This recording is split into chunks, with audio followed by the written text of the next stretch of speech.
isang ikot na tayo mga kabiyero ha.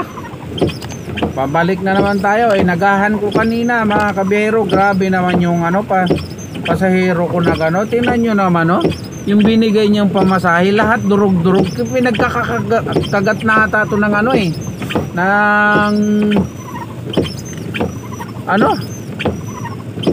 daga.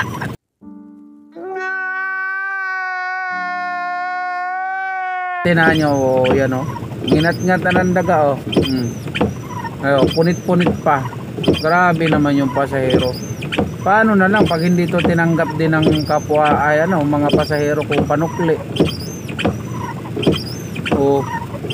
Grabe nginat-ngat na ng daga yan punit-punit na Di man lang dito sa ibabaw puro punit, tapos dito punit-punit na rin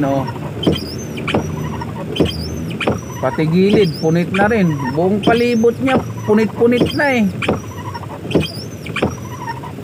grabe naman yun. Ngat-ngat-ngat ng daga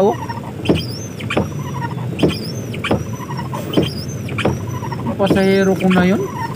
Shoutout sa nagbayad nito. Ang hirap na nga ng biyahe.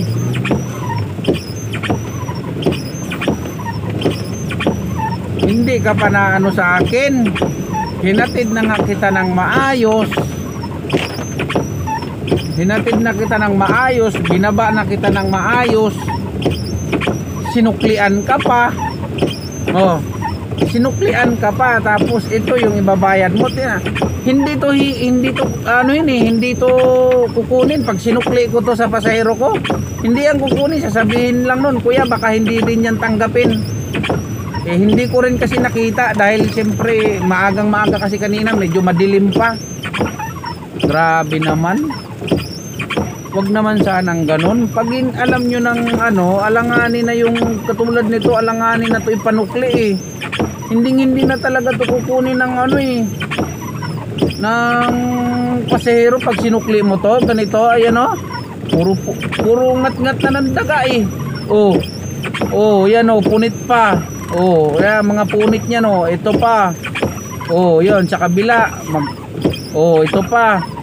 ito pa buong palibot pati punit pa. Kung klaseng tao yun, di man lang na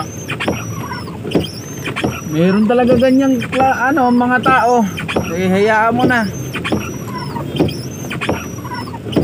Nakakahiya naman to ipanukli, kaya itatabi ko na lang. Ay nako. Huwag naman sanang ganon. Sa mga shoutout sa mga pasahero natin dyan Pag nagbayad naman po maayos. Maayos namin kayong sinakay, maayos namin kayong binaba. Tapos ibabayad nyo ganyan, puro punit-punit yung gilid. Nginat-ngat na ng dagayan Tara po. Tapos yun ang ibabayad. Di na kukunin to ng pasahero Madam, mag-aayala ako madam Espanya lang po. Okay.